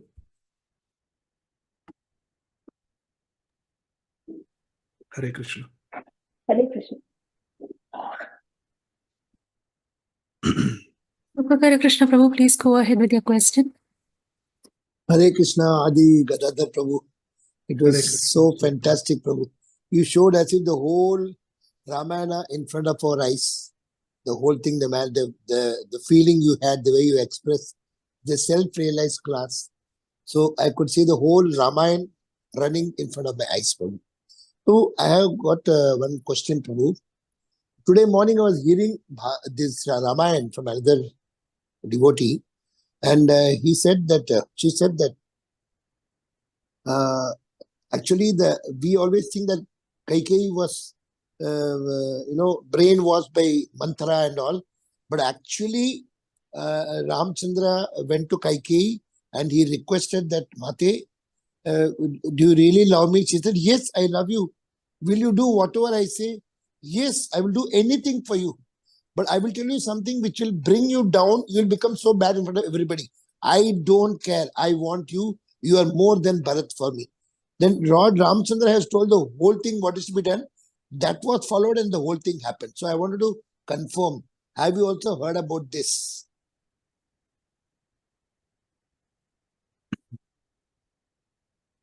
Mother Kaikeyi Hmm. is a pure devotee, Ah. and she is also a Nitya Siddha who came from the Nitya Ayodhya Dham in the spiritual world. So in Tattva, it is true that Ekela Ishwara Krishna Arasara Bhritya Jai Jaise Nachai Sai Taise Kare Nritya. This is a Siddhanta that all these Nitya Siddha devotees, they are like puppets in Krishna's hands. Therefore, our Srila Prabhupada also prayed. Kashtera putali jata nachao se mate, nachao Prabhu, nachao se mate. Karputli. Jal diary Prabhupada wrote. Aniya chojati Prabhu amare nachate, nachao Prabhu, nachao se mate. Prabhupada wrote like this. The Bodo Kripa song. Bodo Kripa bole that song, no? Bodo Kripa koile Krishna dhamera prati. Yes, Prabhupada is praying like that. Even Srila Sanatana Goswami to Chaitanya Charitamrita tells Mahaprabhu that we are Kashtara Putali. We are wooden puppets in your hands. And you are the sutradhar. You hold the strings and you pull and we dance. So it is 100% a fact that Kaikeyi acted as an instrument of Lord Ramchandra's will, and to teach us a lesson about the dangers of bad association. It is a But fact what? that Balramji wanted to get his younger sister Shri Subhadra Devi married to Duryodhan as a puppet of Krishna, to teach us a lesson that you may be as powerful as Balram. If you go against Krishna's will, you will not be successful. Or Balramji wanting to kill Bhimsen for having hit Duryodhan on the thigh. Balramji got very angry and he said, Bhim, I will kill you right now. But Krishna intervened and stopped. Again, Balramji is teaching us that you may be as great as me, as Balram, but if you stand against the desire of Krishna, you will be unsuccessful. Because Krishna is Aptakam, he is Satya Sankalpa. Whatever he thinks, he desires, that must come to pass. So to teach this, Balramji is taking a position against Krishna to teach us that no one, not even me, Balramji is saying, can be against my Krishna. Like that.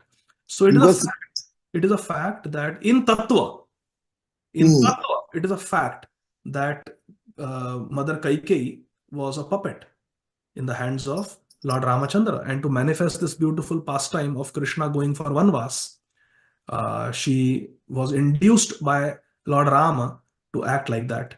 Even in Srimad Bhagavatam, Lord Narayana says to Jaya and Vijay, after they were cursed by the Chatushkumar, I induced you to act. I induced this pastime. I induced this fall down of yours. Don't worry. I am responsible. So this is Jai Jaise Nachai Sītā Aise Kare Nritya. Our Krishna, he makes his devotees dance as puppets and we dance. In Tattva, what you heard is true. I don't know who the speaker was, but it is true in Tattva. However, in Rasa, if we want to see, Rama Leela is, many places it is Karuna Leela. There are two types of Leelas, Sukhakar Krishna Prabhu. There is two types of Leelas that make us cry.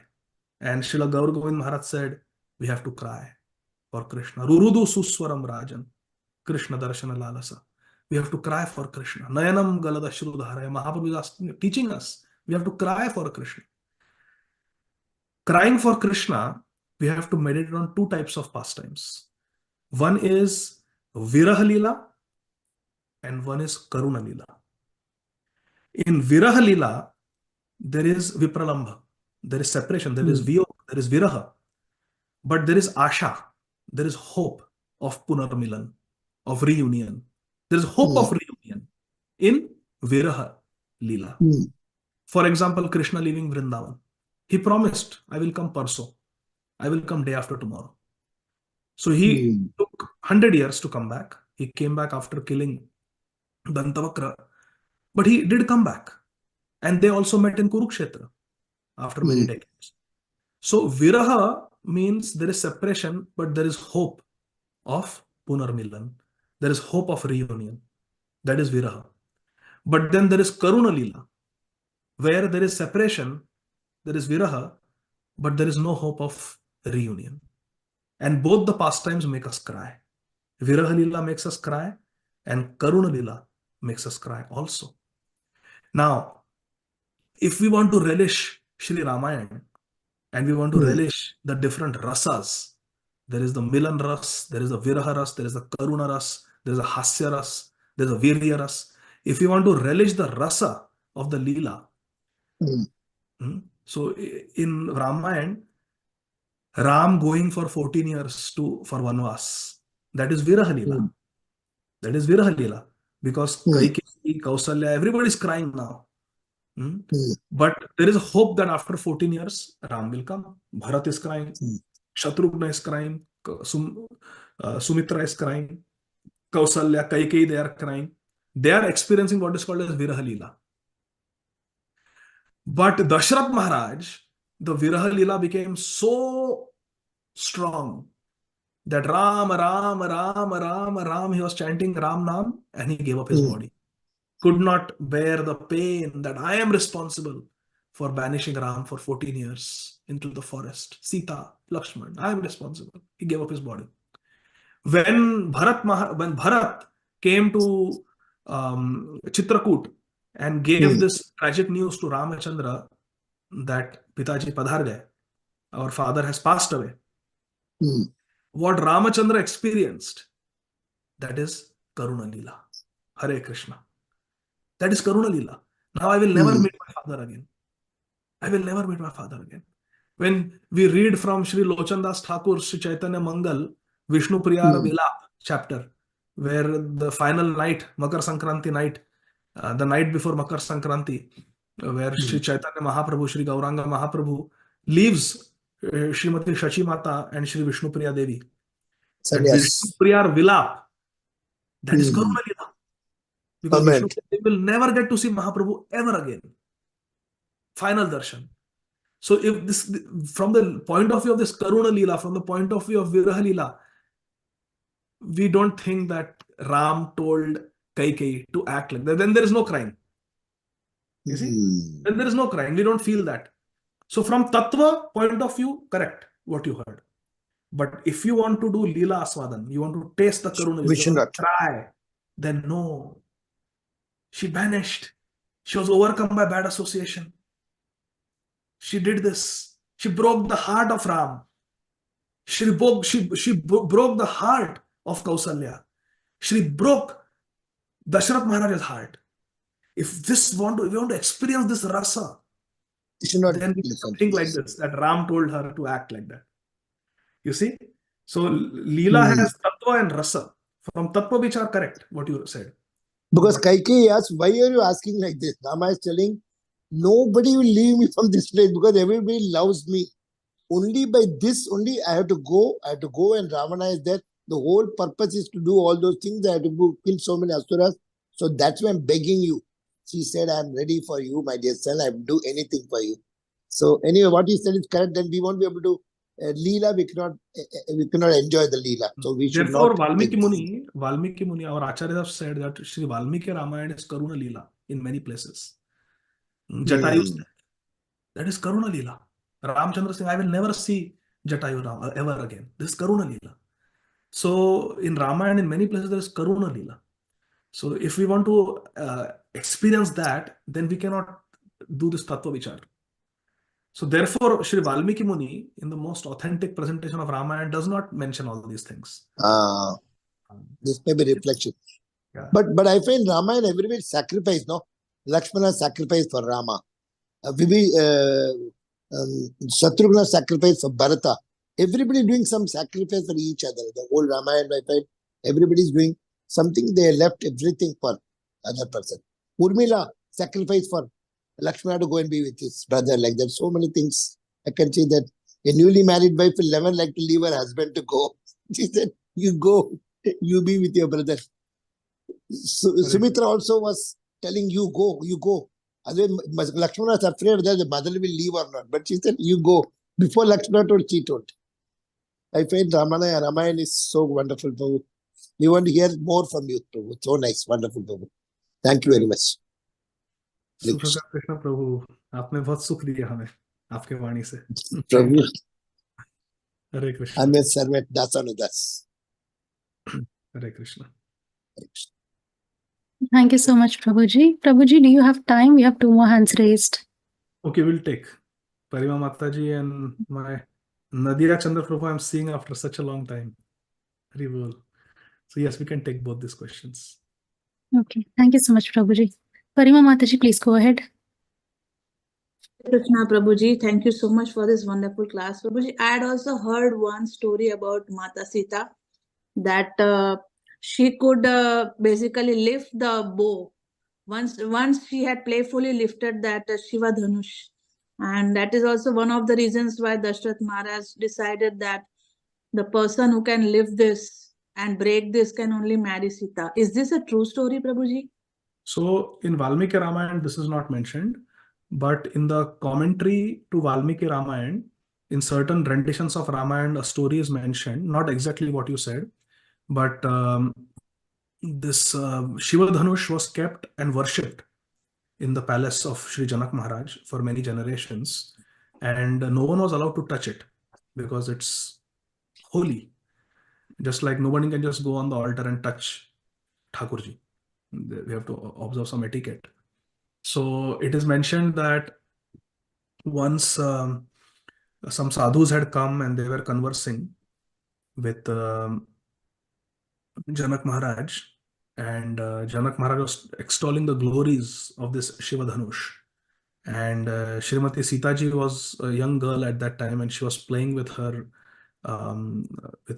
attendants, with her friends, female friends, the ball, and the ball went under the cart or something. So with one hand she pushed the cart, which took thousands of men to move. With one hand she pushed the cart and got the ball and started playing. So Janak Maharaj understood that she is no ordinary girl. But at the same time, one of the sadhus spoke a curse that because she moved the dhanush like that, so playfully, she will get married, but she will have to bear separation from her husband. Oh. Again, this is Oh. just the Leela. Krishna is independent. Abhidnya Swarat, he's Swarat. He is not dependent on anybody's curses. But to manifest Leela, this is there. So this is mentioned in certain renditions of Ramayana. And if you go, ISKCON Kanpur has, so not ISKCON Kanpur, beg your pardon, IIT Kanpur. IIT Kanpur has done the full original Sanskrit verses of Ramayana with Anvay and translation. And in some places there is commentary. It's on the internet. If you type Valmiki Ramayan.net or something, it will show up. So it's the original Valmiki Ramayana with translation, and there is some commentary. So when you read this section of Balakand, this commentary, in the commentary, this is mentioned, that what I told you about Sītā ji just playfully moving the cart away, not the bow itself, but the cart away. And but I have also heard from some speakers this version that she picked up the bow playfully, but I have not come across that in any Shastra. Is that okay, Parima Mataji? Yes, Prabhuji. Thank you so much for the But what Valmiki Ramayana describes is Shripad Narad Muni's prophecy to Janak Maharaj that your daughter is the goddess of fortune and her eternal husband is Lord Vishnu. That's when Janak Maharaj decides that I will keep the bar so high, the standard so high, that only Vishnu will be able to marry her. And he says that one who can lift up the Shiv Dhanush and string it, that person can marry her. So like that. So Narad Muni was expensive. So Prabhuji, the Valmiki Ramayana is considered to be the most authentic, right? 100%. Every other rendition of Ramayana is based on Valmiki Ramayana. Okay. So we should actually just follow by what Valmiki Ramayana says. Thank you, Prabhuji. Hare Krishna. No, wait. Hare Krishna. So, yes, Valmiki Ramayana is the original, most foundational rendition of Ramayana. But then there is also a verse in Bhavishya Puran where it is said that Valmiki Muni himself came as Goswami Tulsidas ji. And I can share that verse with you also. Sure, Prabhuji. Valmiki Muni himself came as Goswami Tulsidas ji, and he gave Ramcharitmanas. So Ramcharitmanas also is authentic. Adhyatma Ramayana is also authentic. Then in South India, there are some versions of Ramayana which are also to be respected. So the most authentic, for example, if one may say that Sri Chaitanya Bhagavat is the only authentic source of Sri Chaitanya Leela. It is the original, it is the only authentic. It is the original, it is the first biography of Sri Chaitanya Mahaprabhu, yes. But then there is Sri Chaitanya Charitamrita also. Are you going to discount it? So for me, Goswami Tulsidas Ramcharitmanas is like Chaitanya Charitamrita. It is ras. And Sri Valmiki Muni's Valmiki Ramayana is like Sri Chaitanya Bhagavat of Sri Vrindavan Das Thakur. It is very authentic description, and it's the foundational. And just like Sri Krishnadas Kaviraj Goswami always gives credit to Sri Vrindavan Das Thakur, to Sri Chaitanya Bhagavat throughout Chaitanya Charitamrita. Similarly, our Goswami Tulsidas ji also, he gives all credit to Valmiki Muni. And but Sri Chaitanya Charitamrita is the book that makes us mad for Sri Chaitanya Mahaprabhu. It's over flooded with rasa. The number of people that have become mad for Ram by reading Shri Goswami Tulsidas Ji's Ramcharitmanas, you cannot even count. In fact, I was talking to one Prabhupada disciple was saying that in all he's PhD scholar, very, very great devotee. And his research is in poetry, kavya. And he was saying that honestly, after studying so many poetries, my conclusion is that this world has never seen a poet of the caliber of Goswami Tulsidas. He's perhaps the greatest poet that ever walked on this planet, Goswami Tulsidas ji. In terms of his devotion, in terms of the rasa that he has given. So we should very much respect Goswami Tulsidas ji's Ramcharitmanas. But at the same time, we understand that Sri Valmiki Muni's Valmiki Ramayana is the original foundational description of Sri Ram's pastimes. Just like Sri Chaitanya Bhagavat and Sri Chaitanya Charitamrita. Then there is Chaitanya Mangal. There is Sri Chaitanya Mahakavya. There are so many biographies. There is a description of Sri Chaitanya Mahaprabhu in Sri Nabhadasji's Bhaktamal also. So they are all authentic descriptions. We respect all, but we understand that the foundation is Valmiki Ramayana. Like that. We should not disrespect. We should not fight. Hey, Valmiki Ramayana aisa diya hai. Hey, this Lakshman Rekha is not mentioned in Valmiki Ramayana. So Yes. in Lakshman Rekha. That is fanaticism. We should Prabhuji, not. but Prabhuji, why is that this difference? Like in one, it Why is there mentioned. should not be difference. Hari Katha, Hari Ananta, Hari Katha Ananta. Okay. Why there should not be difference? There should be difference. There should be variety. Every Acharya is unique. Every Manjari will make a different garland. Radharani doesn't say, hey, Rupa Manjari, Rati Manjari, why your garlands are different? The same pattern, same garland you make. No, Navam. There's different. The Leela is happening in different ways. Different Acharyas in their heart, the Leela is playing. Prabhupada saw Advaita Acharya with Dadi. Saraswati Thakur says Dadi nahi hai. In Gaudiya Math, they don't keep Advaita Acharya with Dadi. Beard. Yeah. So even though Chaitanya Bhagavat describes that Advaita Acharya touched his beard. So Srila Saraswati Thakur says Advaita Acharya is not some Babaji that he's Vishnu. He will not grow a beard. But our Prabhupada saw in his meditation that Advaita Acharya has a beard. Maybe it was Chaturmas and Advaita Acharya had grown his beard. Who knows? Prabhupada is the only Acharya who says that Advaita Acharya had beard, and therefore in ISKCON Panchat beard. Nowhere in Gaudiya Math there is beard. So why? This is not weird. This is variety of the spiritual world. We should celebrate it, not fight over it. Okay?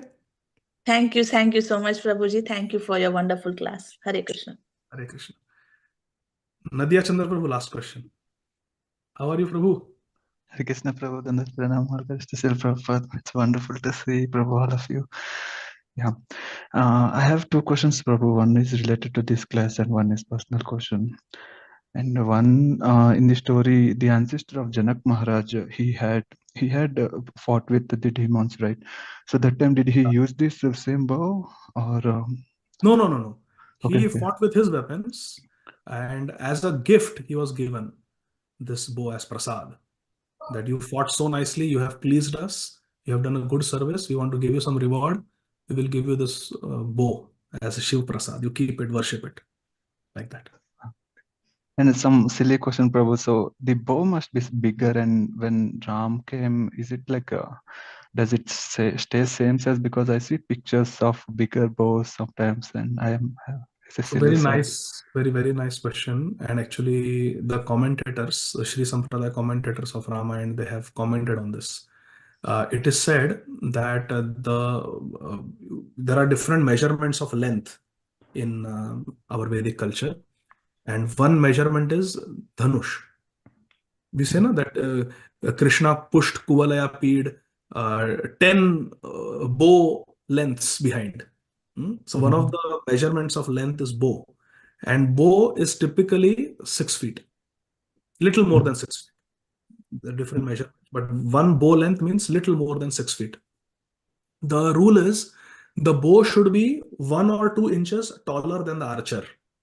So if you are 6 feet tall and you are the archer, your bow should be maybe 6 feet 2 inches in length. So that you can hold it nicely, bend it, tie it, and pull it. So it is mentioned in Ramayana, Sri Valmiki Ramayana, that Lord Ramachandra was medium height. He was medium built. He was not too tall for his day and age. He was not too short. He was medium. And this was the bow from many, many millennia ago. So how is it possible that Lord Ram could pick it up, hold the top end, push it, bend it down, string it, and then pull it? So therefore, the verse in Valmiki Ramayana where this pastime is mentioned, Lord Ramachandra is described as Mahatman, that he was not just a Atma, he was not just an ordinary person, but he was a great person. A great person can do this great act of that bow, even though it was taller than him, like that. Okay, now exactly how tall it was, how tall Ram, that Valmiki Muniji does not explain, but he simply uses the word Mahatmana, that okay, Lord Ram is not an ordinary Atma, he is Paramatma, he is a great personality, therefore he was able to do it, like that. Yeah, And our thanks, Acharyas have taken that word Mahatmana and said, see, this is the proof that he can do it, because he's not an ordinary person. And Okay. one last question, Prabhu. So you like last Ekadasi, when we had some discussion on Bhagavad Gita, like when someone asked that, so usually when any questions that came, when especially when they're my age, I usually answer. It's not as per Shastras, it's not as per Siddhanta, but I speculate and answer some questions but I regret later.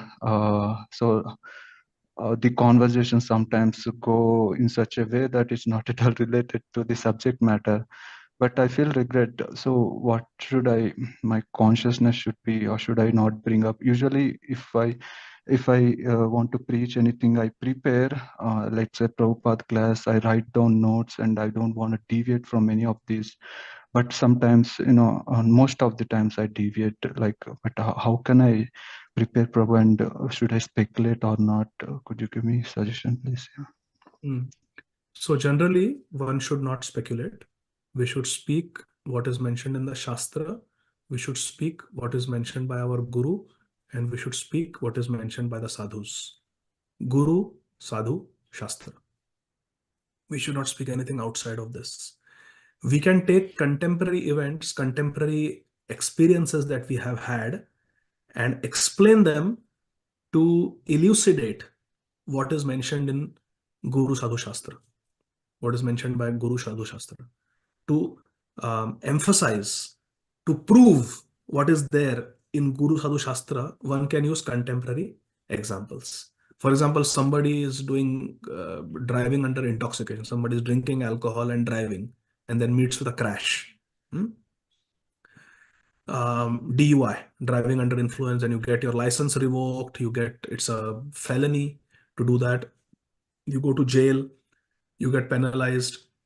So all these things happen. So to emphasize the point that our Srimad Bhagavatam first canto says, and what Srila Prabhupada says, that we should not do Madira, we should not intoxicate, we should not take intoxicants.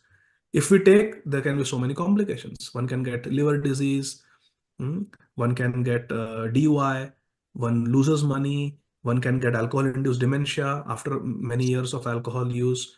So many things can happen from alcohol intake. Now, to emphasize the correctness of the Shastra and what Guru Sadhu Shastra are saying, to emphasize and prove that point, one can use contemporary examples from day-to-day life. That is allowed. But speculation means we don't know the answer and we are guessing it. That we should not do. That we should not do, because with speculation, we are by ourselves. When we repeat the Vani of Guru Sadhu Shastra, they are standing behind us to protect us.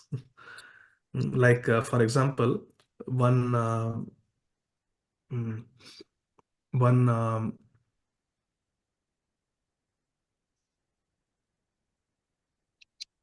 maybe the example should not be spoken publicly, but to suffice it to say that when we speak in line with Guru Sadhu Shastra, we repeat the words of Guru Sadhu Shastra, their full potency is behind us.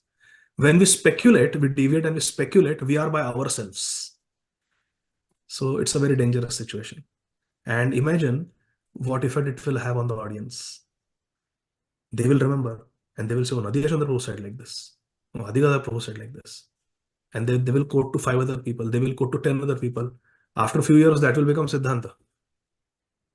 Everybody is speaking that story. Nobody knows where the story came from. You see? So therefore, I was giving a class in North Carolina last year. And I was telling the story of Shyam Sundar Prabhu asking George Harrison money on behalf of Srila Prabhupada for the printing of Krishna book. So when I told the story little incorrectly. I said that he asked for money, and then I said the thunder struck the house, and then he asked the money. And then George Harrison said, oh, how can I refuse? Here, take $19,000. But actually, Kamalini Mataji, she's Prabhupada disciple. She taught me something very important. She said, see, Ādi Gadādhara Prabhu, now you spoke this katha, so many devotees heard. Now they will go and tell this story to others, then they will tell others, and the story will spread. The version that you spoke will get propagated.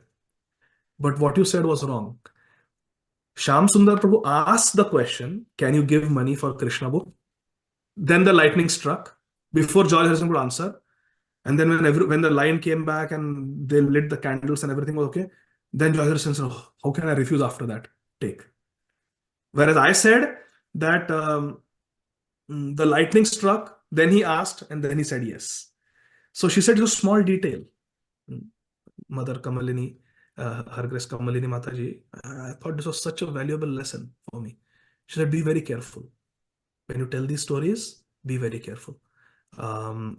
Quote them exactly how it is in Prabhupada Leelamrit, or how, in the biographies that Srila Prabhupada's disciples have written, or you hear them in the memory. You hear them attentively, hear them again if you are getting the details wrong, but get the details right. Because with time, it gets more and more distorted, and then ultimately sometimes even the Siddhanta may change. And therefore Prabhupada said that don't believe what Prabhupada said this, Prabhupada said that. Prabhupada said, don't believe it unless you hear it in a class or you read it in my books. Prabhupada said this. Because so many people say so many things. Prabhupada said that.